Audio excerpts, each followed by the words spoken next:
Hello. Today General Hospital will reveal interesting details of the week from 21 to July 25, 2025. First, Drew had always been known as a man of conviction, but recent events had begun to erode his moral compass. Fueled by bitterness and a sense of betrayal, he carefully designed a plan so ruthless that even those closest to him would struggle to recognize the man executing it. His target was Michael, a young father whose perfect image was about to be shattered. Drew collected damaging details. Recordings of heated arguments, confidential court documents, and strategically edited footage, all of which painted Michael as unstable, manipulative, and incapable of prioritizing his children's emotional well-being. It was a slow burn, a silent war being waged in courtrooms and private meetings. Drew's ultimate goal was simple but devastating: ensure Michael lost custody of his children to Willow, regardless of the emotional wreckage left behind. If the plan succeeded, Willow would be granted full custody, and Michael's world would spiral into chaos. Drew knew the psychological toll this would take on Michael, and yet he pressed forward without remorse. He rationalized that Michael had made too many enemies and too many selfish choices. Perhaps it was time for the golden boy to fall. Drew even ensured that key witnesses were manipulated, therapists were coerced into questioning Michael's parenting, and judges were subtly influenced. To Drew, this wasn't just revenge, it was justice served with ice in his veins. While Drew moved his pawns in the shadows, Jason was about to face a ghost from his past. On what should have been a routine layover at the Port Charles airport, Jason's entire reality was shaken. As he walked toward the terminal, his eyes locked onto a figure he knew too well, Britt. Dressed in a dark coat and moving briskly through the crowd, she looked very much alive. Jason froze, heart pounding, unable to tell whether this was a cruel illusion or something more. For a moment, the noise of the airport dulled, and time slowed. The woman disappeared before he could catch up, leaving behind only questions that gnawed at his instincts. Jason wrestled with the image long after he left the airport. The rational side of him dismissed it as a mistake. After all, Britt had died. He'd seen the aftermath, heard the eulogies, felt the grief settle over Port Charles like fog. And yet, there was something about the way she moved, the slight turn of her head, the familiar flicker of emotion in her eyes. It had to be Britt. The possibility clawed at him, refusing to be silenced. He debated whether to bring the matter to Carly, someone who had once stood beside him through death and rebirth. Could he burden her with something so outlandish, so potentially cruel? But in Port Charles, returning from the dead wasn't unheard of. Jason himself had done it, twice. He had clawed his way out of presumed death, survived betrayals, and re-emerged when all hope was lost. He knew too well how the impossible could become real in their city. That awareness kept Britt's image alive in his mind, nudging at him like an unfinished chapter that refused to be closed. Britt had once meant something to him, something raw and unspoken. And the thought that she might be alive reignited emotions he thought he'd buried with her. As Jason dug deeper into the airport's surveillance records and cross-referenced flight logs, he became convinced that there was a deliberate attempt to hide her reappearance. There was no sign of her on any manifest. No security footage beyond that fleeting glimpse. Whoever she was, she didn't want to be found. And that made it all the more urgent for Jason to uncover the truth. Each clue hinted at a larger conspiracy, something carefully orchestrated to keep Britt's survival a secret. And if she was alive, who was protecting her, and why? The dual crises brewing in Port Charles, Drew's plan against Michael and Jason's pursuit of Britt, were like twin storms on a collision course. Neither man realized how closely their paths would intersect. Jason's search for answers was about to lead him to some of the same players Drew was manipulating. People like Willow, Carly, and even Sunny were unknowingly entangled in a growing web of secrets, lies, and betrayals. Each decision, each revelation, would draw them deeper into a narrative none of them could control. As Drew inched closer to dismantling Michael's family life, he began to sense that his plan was unraveling faster than anticipated. Jason's curiosity, Willow's unexpected resistance, and the sudden tension within the Corinthos circle all pointed to something bigger than personal revenge. Drew had underestimated the power of emotional bonds and overestimated his own control over the narrative. In Port Charles, secrets never stayed buried, and those who tried to rewrite history were often consumed by it. Second, in Port Charles, death had long ceased to be a final chapter. For Jason, the line between life and death had blurred more than once. Resurrections were no longer miracles but almost expected twists in a town haunted by secrets. So when he caught a glimpse of Britt at the airport, the possibility that she had survived whatever tragedy was believed to have claimed her no longer felt impossible. He didn't need logical explanations or hard proof to believe she might be out there. His own past was filled with improbable returns, betrayals, and second chances, so why couldn't Britt have her own return from the shadows? The idea rooted itself in his mind like a stubborn seed, one he couldn't ignore even as other storms gathered around him. That persistent thought, Britt's survival, began to influence Jason's every action. He replayed memories of her final days, questioned the details, and dug through old case files that once seemed closed. There were gaps, inconsistencies, and whispers of unidentified witnesses. Port Charles was infamous for its hidden labs, false deaths, and staged disappearances. Britt had the intellect, the resources, and the enemies to warrant such a vanishing act. The more Jason considered it, the less ridiculous it felt. If he had returned from the dead multiple times, what made her fate so absolute? Jason began quietly following leads, leveraging his connections in the WSB, while never revealing too much, even to those closest to him.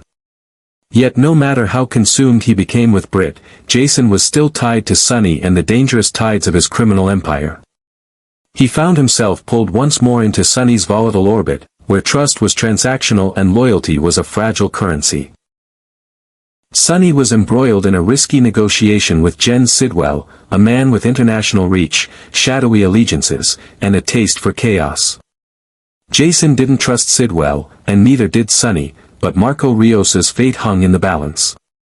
Marco had failed Sonny, but he still had value, as an asset, a witness, or a bargaining chip. Sonny needed him back, alive and in one piece, and Jason was once again the one expected to ensure that happened without a bloodbath.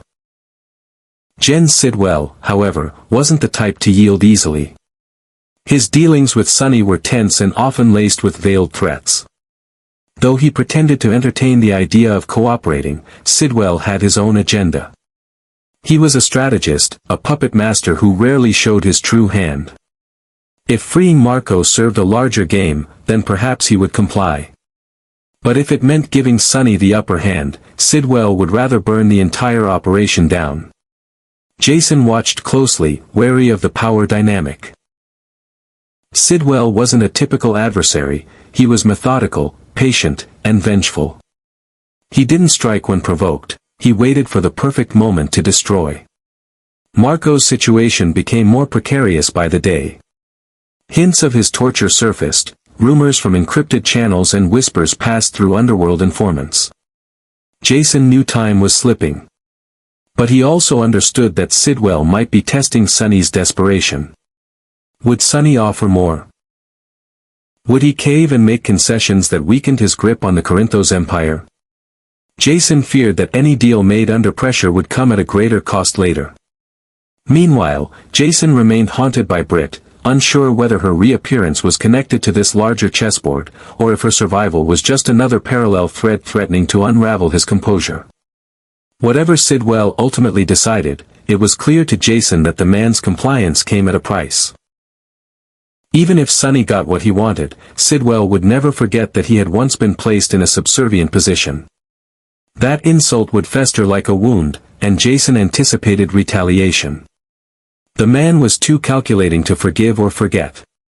In fact, Sidwell might already be setting the stage for revenge, planting moles, or manipulating others close to Sonny, perhaps even through Britt if she had fallen into the wrong hands after her disappearance. The implications were endless, and Jason was beginning to feel the weight of every possible consequence bearing down on him. Sonny, despite his bravado, sensed it too. The game had changed. Sidwell was unlike any rival he had faced before, not a brute but a serpent, slowly coiling around his empire. And while Jason remained Sonny's most trusted ally, even he couldn't predict what Sidwell would do next. Their alliance with the WSB was strained, and with Jason divided between the mystery of Britt and the chaos surrounding Marco, Sonny was vulnerable. Every action now had to be measured, every conversation recorded in memory. Trust became an illusion. Jason was forced to walk a tightrope between loyalty and paranoia, with no clear end in sight. The air in Port Charles grew heavy with dread. The town had weathered mob wars, explosions, and betrayals, but something darker loomed. Jason couldn't shake the feeling that Britt's reappearance was the catalyst for something far greater. If she had returned under Sidwell's control or with knowledge that could collapse Sonny's empire, then her survival wasn't just a miracle, it was a warning. Jason would have to act swiftly, decisively, and with every ounce of clarity he had left. Because in Port Charles, death was never the end, but vengeance was eternal. Third, in a secluded corner of Port Charles, Professor Hank Dalton prepared for a meeting that had been long overdue. Though publicly he remained the quiet academic with a mysterious past, few knew the full extent of his involvement in covert dealings that stretched well beyond university lecture halls. On this particular evening, he was scheduled to meet with a courier, a figure shrouded in secrecy and known only by whispers within discreet networks. This messenger, trusted by an unknown employer, was expected to relay Dalton's progress, or lack thereof, on a project that had fallen dangerously behind schedule. Hank, usually meticulous and confident, now faced a reckoning, forced to account for his delays, distractions, and vague reports. As the minutes ticked by, Dalton's nerves were evident beneath his composed exterior. His past tactics of stalling and feeding partial truths had run their course. This time, he would have to present tangible results or risk exposing himself to someone far more dangerous than academic board members. The courier arrived precisely on time, stepping from the shadows without fanfare. Cloaked and unassuming, the figure said nothing, but Dalton recognized the intent behind the visit immediately: accountability. He began delivering his explanation: scientific complications, unforeseen setbacks, interference from outsiders. But even he could hear how hollow the words sounded. He realized too late that this wasn't just a status update. It was a test of loyalty and usefulness. What rattled Dalton more than the silence of the courier was the eerie familiarity in her stance, her posture, and the glimpse of cold precision in her eyes. It struck him: could this woman be Britt? Or someone pretending to be her? The resemblance was unnerving, and it wasn't just her appearance. It was the way she moved, observed, and even the tension she radiated. If it was Britt, the implications were staggering. Not only had she returned from the dead, but she had embedded herself in a shadow network more insidious than anyone imagined. If it wasn't her, then someone had gone to great lengths to replicate Britt's identity, perhaps to deceive, perhaps to manipulate. Either way, someone was playing a long and dangerous game. Meanwhile, Jocelyn Jacks, fueled by her intuition and growing suspicions, had begun to follow her own trail of breadcrumbs. The name Britt Westbourne had surfaced too often, and too recently, to ignore. Driven by equal parts curiosity and concern, Jocelyn traced back communications, security logs, and medical records, each piece inching her closer to a truth she hadn't prepared for. When her path finally intersected with the courier's trail, she wasn't expecting what she found. If the woman was indeed Britt, Jocelyn would have to confront the impossible, someone she mourned now walking among them with secrets too deep to grasp. The emotional weight alone was overwhelming, and it threatened to derail everything Jocelyn believed about death, trust, and identity. Whether this mysterious woman truly was Britt or merely a carefully chosen imposter, her presence would ripple across every storyline in Port Charles. The power of her return, real or perceived, would unsettle Jason, ignite speculation from Sonny, and throw the WSB into a tailspin. The corridors of General Hospital would buzz with rumors, and old wounds would resurface among those who once called Britt a friend, a traitor, or a lover. A single reappearance, intentional or accidental, would shift alliances, awaken dormant conflicts, and expose lies that had long been buried beneath the surface. For a town built on secrets, this was the kind of resurrection that could upend everything. Elsewhere, far from the shadows of espionage and mistaken identities, a more personal and tender moment unfolded. Rocco Falconeri, growing older and more curious about his past, sought a meeting with Liesel Albrecht. In a rare act of emotional vulnerability, he wanted answers about his birth, about the mother he barely remembered, and about the family legacy that had always felt out of reach. Rocco, dressed in his best clothes and practicing manners he thought would impress, sat across from Liesel, hoping for truth but fearing disappointment. To him, this wasn't just history, it was identity. Understanding who he came from felt essential to understanding who he was becoming. Liesel, always a paradox of cold intellect and fierce maternal instinct, welcomed the conversation with an unexpected softness. She poured tea with her usual precision, but her eyes glistened with something rare. Hope. Telling Rocco about Britt was painful, but also healing. She spoke of her daughter's brilliance, her flaws, and her moments of courage. She didn't sugarcoat the truth, nor did she dwell on tragedy. Instead, she wove a story filled with complexity and love, offering Rocco the context he had long yearned for. She even offered him keepsakes, photos, a locket, and a journal entry Britt had once written about her dreams for a child of her own someday. As the conversation deepened, Liesel recognized something powerful in Rocco, the same stubborn will, the same penetrating eyes, and even the same restless hunger to find purpose. In him, she saw Britt's legacy living on, not just genetically, but spiritually. And as they sat in that quiet room, surrounded by the artifacts of lives lost and rediscovered, there was a silent understanding between them. The past could no longer be rewritten, but the future. That still held promise. And in a town where death lied and ghosts walked freely, moments like this, truthful, raw, and deeply human, were the real revolutions. Finally, Dante Falconeri had always tried to maintain a sense of balance between his duty as a detective and his role as a father, but Albrecht's unexpected re-entry into Rocco's life posed a threat to that delicate equilibrium. Her charm and peculiar intensity could easily sway a boy like Rocco, who was desperate for connection and truth. While Dante had no objection to his son seeking information about his lineage, he feared Albrecht's influence would steer the boy in directions he couldn't control. Lulu, though still recovering and fragile, shared his concerns. The mere thought of Albrecht planting emotional seeds that neither of them could uproot disturbed her, and it reignited old fears about who held true power over their son's identity. Despite the tension, Rocco stood his ground. He was no longer the child his parents had tucked into bed years ago, he was growing into a young man with thoughts, curiosity, and independence. Albrecht had offered him something neither Dante nor Lulu had ever fully provided, the full truth, unfiltered and unshaped by adult fear. Rocco knew that his journey would come at a cost, that it might push his parents into uncomfortable territory, but he was ready.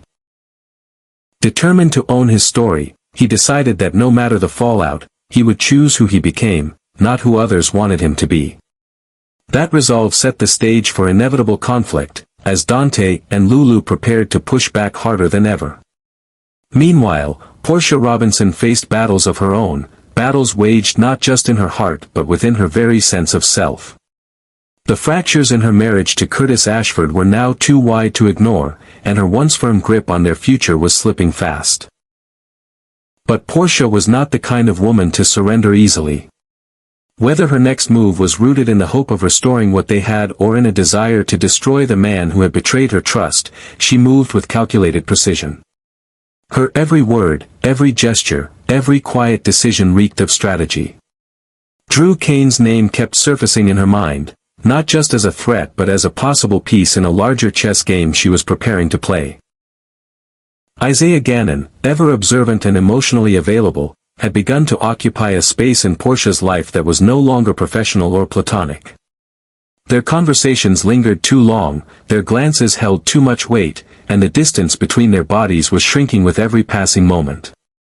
Isaiah was not Curtis, he was stable, compassionate, and offered a quiet strength that Portia had longed for. As her frustrations with Curtis deepened, so did her longing for someone who truly saw her. Whether she admitted it or not, Portia was standing on the edge of infidelity, and the ground beneath her was already crumbling. The question wasn't if Portia and Isaiah would sleep together, it was when. The tension between them simmered with a heat that could no longer be masked by polite conversation or clinical professionalism. One stormy night, one vulnerable conversation, one look held too long would be all it took. And in that moment, everything Portia had tried to protect, her marriage, her image, her moral compass, would collapse. But in its place, something raw and real would be born. Whether it was love or ruin remained to be seen, but Portia would finally feel something she hadn't in months, alive. With all these emotional minefields detonating across Port Charles, the week of July 21st to 25th was poised to bring shockwaves that would leave no one untouched. Secrets would explode into confrontations, alliances would crack under pressure, and personal choices would spiral into public consequences. The town would buzz with speculation as the Corinthos family grappled with betrayals, the Ashford household collapsed under pressure, and new romantic entanglements ignited behind closed doors. No one would emerge unscathed, and the aftershocks would reshape every relationship they thought they understood.